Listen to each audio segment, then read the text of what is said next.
May pa-order na naman tayo ngayon na yung aking butterscotch bars. Ito na yun guys, na-mix ko na siya. Hindi ko na guys na ipakita sa inyo kung paano ako nag-mix dahil may mga na-upload na ako dito. Sana ay napanood nyo yung mga recipe ko na na-upload ko dito katulad nitong butterscotch bars. Ganyan guys ang kanyang consistency guys. Ayan, ganyan lang siya at ikalat lang natin dito sa baking pan.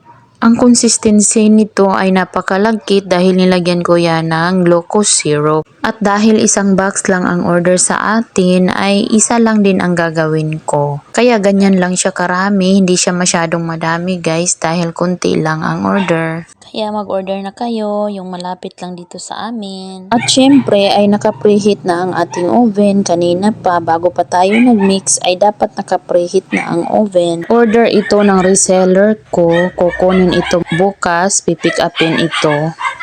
Pasensya na guys, maingay yung aso namin. May kasama pa ito guys na mga bites din, bite sizes din ito.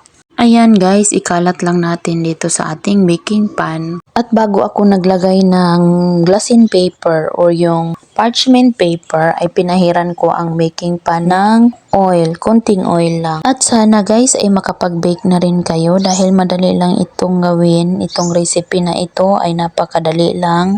Sure ako guys na magugustuhan ito ng mga anak nyo. Gustong gusto nila ng ganito guys. Huwag nyo lang tamisan masyado. Control nyo lang ang sugar. Maraming salamat. God bless. Bye!